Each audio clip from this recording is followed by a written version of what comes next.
Today we will review how to create a Delta FAI within NetInspect.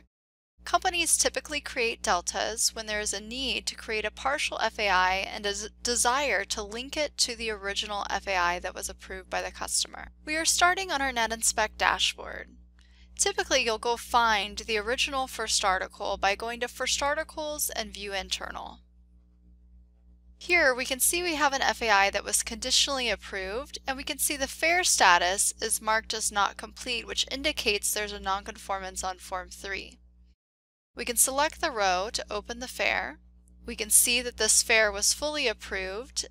There's our completion signature as well as our customer signature, and we can see again that the FAIR was marked as not complete per AS 9102 section 4.4. We can also go to Form 3 and see which characteristic was non-conforming. And here we have characteristic 4 is non-conforming, and we attached an NCR record to the Documents tab. Imagine I now produce the parts again and am ready to create a Delta FAI identifying that feature 4 is now within tolerance and our corrective action was effective. To generate a delta, at the top of the FAIR you'll see a copy/delta FAIR option. Note you will only see this on any FAIs that have already been submitted and are either pending approval or approved by the customer.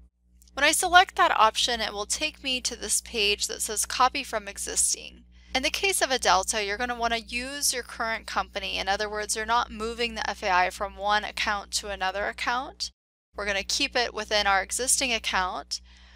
Once you select Use Current Credentials, then you see a series of options. NetInspect will provide guidance using the black question marks. We remind you that with a delta, the copy is linked to the original FAIR and has the same part number and part name as the original, and it will be permanently marked as a partial FAI.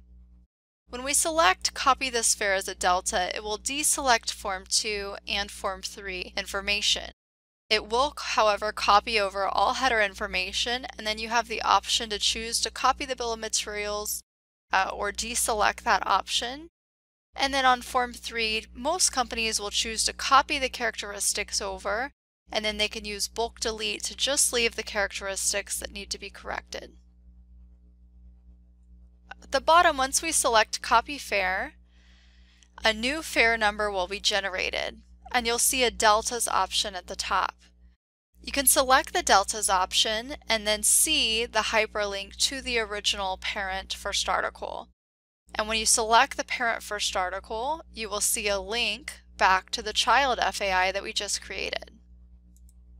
NetInspect will automatically mark it as a partial, but we will need to enter our baseline part number including revision level per AS 9102.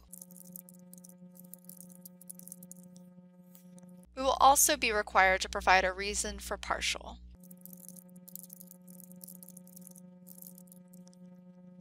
After we complete the required Form 1 information, we will then go over to Form 3,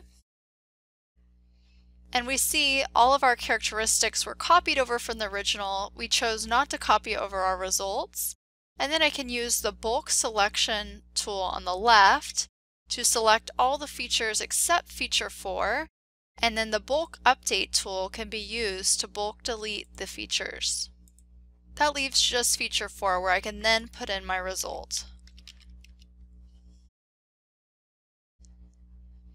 At this point, I've completed all the required information and go back to Form 1, specify my customer, specify the program. This customer does have a checklist, so even on Delta FAIRs, I will need to complete the checklist. And then I can sign and submit this first article. Since all characteristics are conforming, we can now mark this FAI as complete and sign all forms. And then select the Submit button to electronically sign Field 21 and submit this to our customer. When I return to the list page, you'll see my FAIR number has a delta symbol next to it, which indicates that it is a delta and it will be identified as a partial FAI. And you can even add a column called parent fare number using the columns dropdown. And this will display the parent fare, which happens to be the same fare just underneath it. If you have any questions, you can always contact our help desk at helpdesk@netinspect.com or by phone 425-233-6176. Thank you for your time.